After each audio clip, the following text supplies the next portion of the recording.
Hello friends, welcome to a new topic today. In this chapter, let us now learn about the hypersensitivity pneumonitis. Hypersensitivity pneumonitis, right. So what are we going to see in this hypersensitivity pneumonitis? It is also called as extrinsic allergic alveolitis. So here there is some organic agent.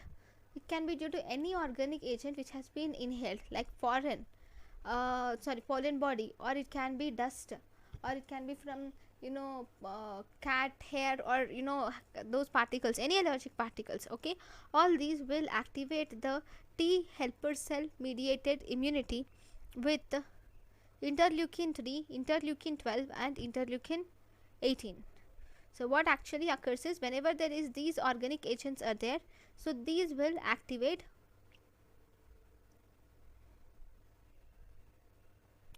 induction of adhesion molecules, like there will be production of these selectins and E-selectin. Okay, and this will also cause activation of dendritic cells. Okay, this will lead to the production, and also there is increased CXCR3 and also CXCL10. So both these will increase CD4 and CD8 T cells. Okay, now this CD4 T cells are also activated by some interferon 3, interleukin 2 and interleukin 18. So these CD4 plus T cells are also activated by interleukin 3, interleukin 2 and interleukin 18. Okay, these symptoms will be present for few days. So this is acute reaction. Okay, we also have one more type of reaction which is called as subacute reaction. So what are you going to see in subacute reaction? In subacute reaction, the reaction occurs here for days or months. It can occur for days, okay, or for weeks or for months. Okay, in this the same reaction occurs similar to acute, but here it takes some time for all this to develop, and in both these cases you see patchy or diffuse infiltrate. Okay, whereas if you see, the next thing is we have chronic. In the chronic, if you see, it takes years to occur, and here you see diffuse honeycombing pattern because of reticulonodular infiltrate. Okay, what are the symptoms? Obviously here the patient presents with cough, weight loss, malaise or increased dyspnea. There will be digital clubbing can be seen, or sometimes basilar crackles can be seen. Okay, what do you do for diagnosis? Diagnosis is, we have to see there is increased you'll see increased ESR, sometimes you see increased LDH or increased C reactive protein or increased serum immunoglobulin. So all these are seen. Okay, when you do a bronchoalveolar lavage, see here there is CD8 and CD4 cells are activated, and this will result in the following mechanism of activation, right? This will cause the these will get necrosed, phagocytosed, so all that reaction occurs. So as a result, here the main important thing which occurs here is, there is decreased CD4 to CD8 ratio is decreased in this disorder, or you can say there is decreased T helper to T suppressor ratio is decreased. Okay, and there is also a lymphocytic alveolitis. I have already told you, in acute there will be alveolar infiltrate with non-caseating peribronchial granuloma, whereas in subacute, along with the above features, you will also see infiltrate from lymphocytes and plasma cells. In chronic, you see interstitial pneumonia with fibrosis occurs. Okay, there is a rule which is called as prediction rule by International HP Study Group. Just a minute, I'll show you this prediction rule. Right, so this is hypersensitivity pneumonitis. It contains the same points which I have explained you now. So in this hypersensitivity pneumonitis, or it is also called as allergic alveolitis, this mainly occurs due to repeated inhalation of variety of organic materials leading to inflammatory disorder. So if you see, pathogenesis differs from acute, subacute and chronic. This is the same thing which I have explained now. Okay, we have acute. In this, the interleukins are very important. Interleukin 3, interleukin 12 and interleukin 18 are involved.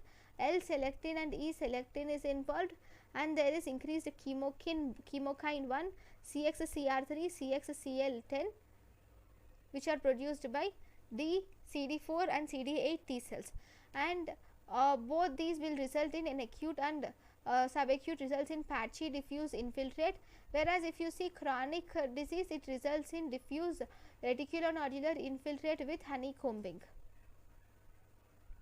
Okay, now what is important here is the major diagnostic criteria is present, that is exposure to the causative agent is important. Among all these, what is most important is exposure to the causative organism is most important. It can have either restrictive or obstructive pattern of injury. In the bronchoalveolar ratio, as I have already told you, you see decreased T helper cells or T suppressor cells ratio. So in acute conditions, in lung biopsy, you see interstitial alveolar infiltrate. Okay, in chronic, you see mononuclear bronchitis. Along with this, you will also see a peribronchial granuloma in all the things. Here in subacute, you see parenchymal granuloma. See, in acute, you see interstitial alveolar infiltrate with peribronchial granuloma, that is granuloma present around the bronchi, whereas in subacute you have mononuclear bronchitis with interstitial infiltrate, and also you see parenchymal granuloma. In chronic, you see non-specific interstitial pneumonia, centrilobular fibrosis and peribronchial inflammation is seen. Okay, so these are the things which are seen in lung biopsy. Okay, then after lung biopsy, the rule which I told you, I will tell you, that is prediction rule for international hypersensitivity pneumonitis study group. What do you see here? Here there are 6 main factors. 1, there is exposure to known antigen.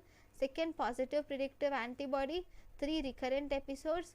4, inspiratory crackles. I'll tell you. 1, exposure. First you will have to get exposed to that organism antigen, right? Once you got exposed, then what should be there? The antibody production should be there. Once there is antibody production, the first attack will be there. Okay, you won't get proper symptoms. But when you have the second episode, okay, second exposure to the same antigen, then the already formed antibodies will cause the immediate reaction. So that is recurrent episodes of symptoms should definitely be there here, and you will see crackles present here. Okay, and these will develop symptoms within 4 to 8 hours of exposure. Now within 4 to 8 hours of exposure, you will see the symptoms, and along with that you will see weight loss, which is seen here.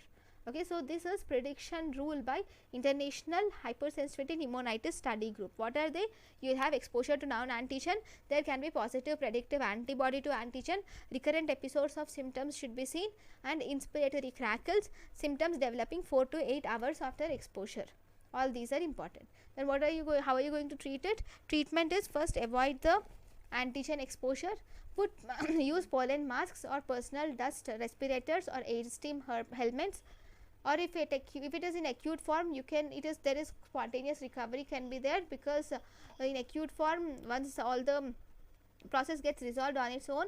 But if it is a chronic form, then you should use glucocorticoids.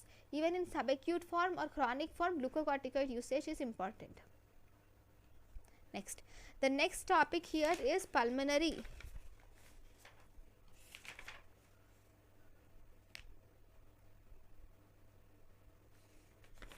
Okay, pulmonary infiltrates with eosinophilia.